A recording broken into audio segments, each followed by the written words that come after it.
New trailer की वो details जो तुमने देख कर भी मिस कर दी हैं। तो स्टार्टिंग होती है उस सीन से जहां सैम इजाया ब्रैडली से इंटरोगेशन कर रहा है रॉस पर किए गए इस हमले के बारे में। इजाया ब्रैडली एक फॉर्मर विंटर सोल्जर है जिसके अंदर हाइड्रा की प्रोग्रामिंग अभी भी मौजूद है, जिसके चलते किसी और ने उसे कंट्रोल करके थंडरबोल्ट रॉस पर यह अटैक कराया था, जो कि हमें ट्रेलर में देखने को मिला था। ठीक उसी तरह से जैसे बकी की विंटर सोल्जर प्रोग्रामिंग को एक्टिवेट करके ज़ीमो ने टचाला के फादर पर उससे हमला कराया था। तो सैम इजाया से पूछता है कि डू यू रिमेंबर एनीथिंग, क्या तुम्हें कुछ याद है?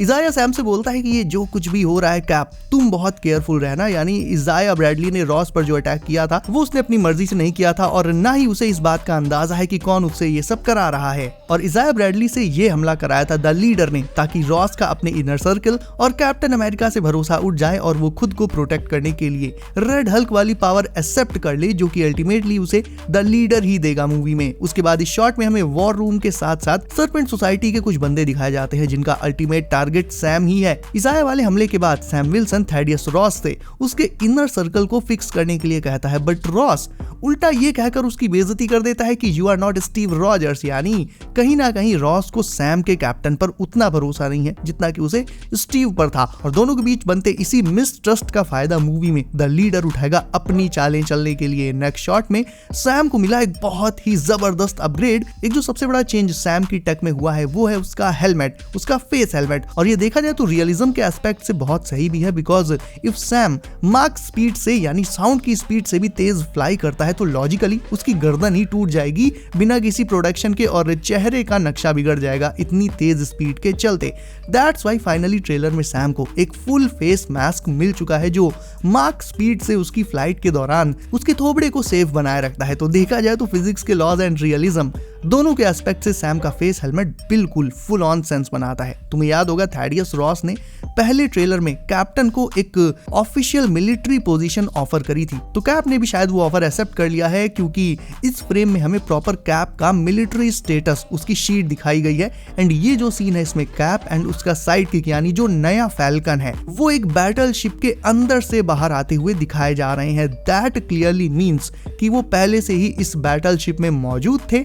That means वो ऑलरेडी यूएस मिलिट्री के साथ काम कर रहे होंगे एट सम पॉइंट। तो मूवी में सैम को जो मल्टीपल टेक अपग्रेड्स मिलेंगे उनमें से कुछ तो सीधे यूएस मिलिट्री ही देगी। इस ट्रेलर में एक और चीज काफी सही लगी मुझे, इसमें टियामेट के हैंड को प्रॉपर तरीके से शोकेस किया गया है, दिखाया गया है। लाइक इटर्नल्स को जोरदार रेफरेंस मिला है इस मूवी में और टियामेट ही वो सोर्स ऑफ एडामेंटियम है जिसके लिए जापान और यूएस में वॉर होगा इस मूवी में। एंड ट्रेलर में मल्टीपल शॉट्स हैं जिनसे ये क्लियर हो जाता है कि जितना भी वॉर वाला सीक्वेंस होगा कंट्रीज के बीच में वो टियामेट के आसपास ही होगा, क्योंकि अल्टीमेटली हर एक कंट्री टियामेट के एडामेंटियम को एक्सप्लॉइट करना चाहती होगी। अब ट्रेलर का ये शॉट भी बहुत ज्यादा इंपॉर्टेंट है। इसमें लिखा हुआ है reset Ross reset America and नीचे एक स्कल का मॉडल रखा हुआ है, सामने एक कंप्यूटर स्क्रीन है, कई सारे पीसेस ऑफ आर्टिकल्स हैं एंड ये सब कुछ एक बहुत बड़ी एंड बहुत लंबी प्लानिंग को दिखाता है जो कि द लीडर ने की हुई है काफी लंबे टाइम से, क्योंकि ये सारा सामान लीडर की लैब में रखा हुआ है। यानी लीडर बेसिकली इस मूवी में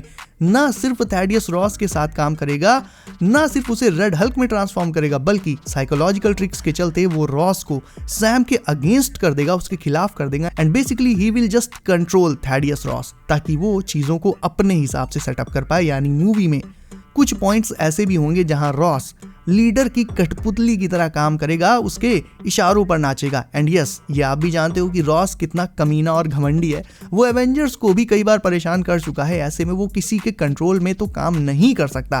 तो मूवी में रॉस को ये लगेगा कि लीडर उसके लिए काम कर रहा है, जबकि एक्चुअल में वो खुद लीडर के इशारों पर नाच रहा होगा, क्योंकि ट्रेलर में खुद लीडर कहता है कि who's playing who, यानी कौन किसका यूज कर रहा है। ये पता लगा पाना बहुत मुश्किल है कौन किसे कंट्रोल कर रहा है। तो भाई बहुत सारे माइंड गेम्स, बहुत सारी पॉलिटिक्स भी होने वाली है इस मूवी में। इस शॉट में जब थैडियस रॉस रेड हल्क में ट्रांसफॉर्म होता है तो मोस्ट प्रोबेबली ये उसका फर्स्ट ट्रांसफॉर्मेशन है एंड उसका हैंड यानी रेड हल्क का हैंड जब कारपेट को टच करता है तो उस कारपेट को जलते हुए क्लियरली देखा जा सकता है। अब अपनी पिछली एक वीडियो में मैंने ये बताया था कि रेड हल्क के पास हीट रेडिएशन की पावर भी होगी, जो कि इंस्टा पर अभी लीक हो गई थी, बेसिकली स्पॉइल हो गई थी।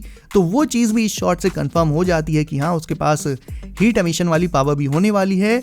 जैसे जैसे रेड हल्क ज्यादा गुस्सा होता जाएगा वैसे वैसे वो और ज्यादा हीट रेडिएट करेगा और जिस भी ऑब्जेक्ट को वो टच करेगा वो या तो मेल्ट हो जाएगा या फिर जल जाएगा। एंड उसकी ये पावर सैम को रेड हल्क से क्लोज कॉम्बैट में बहुत बड़ी प्रॉब्लम देने वाली है। ऑनेस्टली यार सैम से कहीं ज्यादा काम तो उसका न्यू सूट एंड उसकी वाइब्रेनियम शील्ड करेगी। इनके बिना सैम रेड हल्क के सामने 2 सेकंड भी नहीं टिक सकता। अब सैम वर्सेस रेड हल्क का ये जो एपिक शॉट दिखाया गया है ये मोस्ट प्रोबेबली इनका मूवी का पहला इनकाउंटर है या फिर सेकंड इनकाउंटर हो सकता है, क्योंकि इसमें सैम बोलता है कम गेट मी, यानी रेड हल्क सैम के पीछे पहले से ही पड़ा हुआ है। थैडियस रॉस पहले से ही सैम के पीछे पड़ा हुआ है एंड इस सीन में फाइनली दोनों आमने सामने आ चुके हैं और क्लियरली देखा जा सकता है कि इसमें सैम का सूट बहुत ही डाउनग्रेडेड है, उसे कोई अपग्रेड्स नहीं मिले हैं। यानी सैम का ये वाला सूट रेड हल्क को हैंडल करने के लिए बिल्कुल भी तैयार नहीं है।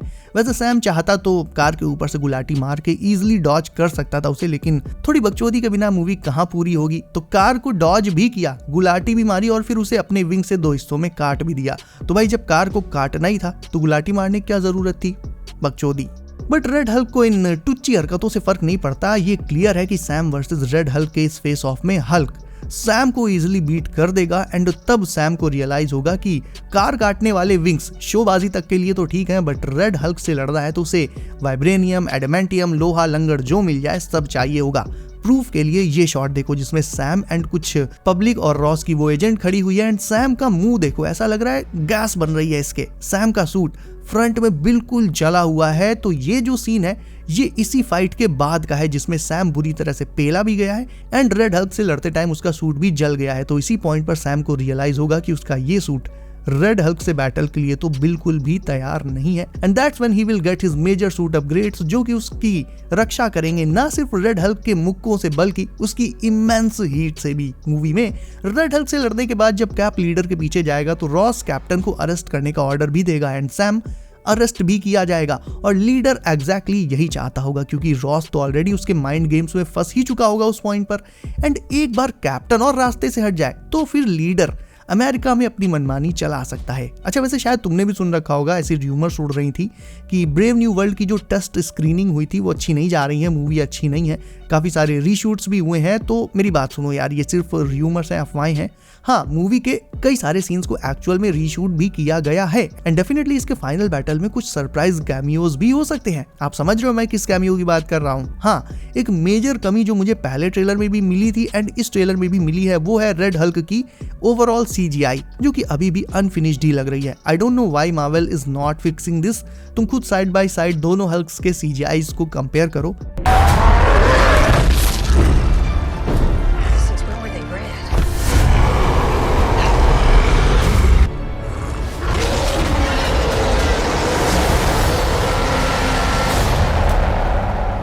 एक में आज के लेटेस्ट इफेक्ट्स हैं और एक में कई साल पहले के, बट तुम खुद बताओ ज्यादा रियलिस्टिक कौन सा लग रहा है, ये मुझे कमेंट करके अभी बताओ। बाकी अफवाहों को तुम बिल्कुल इग्नोर कर दो भाई, ट्रेलर अपने आप में काफी है ये बताने के लिए कि मूवी कितनी फाड़ू होने वाली है। स्पेशली सैम के फ्लाइट सीन्स, भाई क्या ही एपिक सीन्स हैं। एक तो उसका क्लाउड से डायरेक्ट ग्राउंड पर लैंड करना, ऑल्दो पैर देखकर ऐसा लगता है जैसे टूट गया है, एंड एक ये लीनियर फ्लाइट शॉट, भाई सीरियसली अमेजिंग। इस मूवी से literally captain America winter soldier वाली वाइब्स आ रही हैं। तो क्योंकि यहाँ ultimately gamma radiation, Hulk, leader, ये पूरा रायता फैलने वाला है, ऐसे में कैप को भी कोई चाहिए होगा जो उसे रेड हल्क के अगेंस्ट ना सिर्फ गाइड करे बल्कि वॉर में उसकी एक्चुअल फिजिकल हेल्प भी करे। एंड वैसे भी हमारे हल्क को ट्यूशन पढ़ाते हुए काफी टाइम हो चुका है, तो मोस्ट प्रोबेबली फाइनल बैटल में या फिर पोस्ट क्रेडिट सीन में मार्वल मार्क रफेलो के हल्क का कमबैक करा सकता है। हालांकि उसे लेकर ट्रेलर में एक भी डिटेल नहीं है और सच पूछो तो होनी भी नहीं चाहिए, मार्वल इसे सीक्रेट ही रखेगा,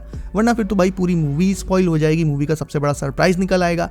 जस्ट लाइक नो वे होम में हमें एंड्रू और टोबी का कोई आइडिया नहीं था, बस एक होप थी और वो अचानक से आ भी गए थे। सो कुछ वैसा ही सीन यहाँ हल्क के साथ भी हो सकता है, खासकर अब जब अमेडियस चो भी मार्वल ने कास्ट कर लिया है, तो हल्क के रिटर्न के पूरे चांसेस बनते हैं Captain America Brave New World में। सो गाइस, इस मूवी के लिए आप कितना एक्साइटेड हो मुझे कमेंट करके बताओ। इसके अलावा वीडियो को आपने अभी तक लाइक नहीं किया है तो इसे भी अभी लाइक करके चैनल को कर लो साहब। नोटिफिकेशंस को ऑल पर डालना बिल्कुल मत भूलना।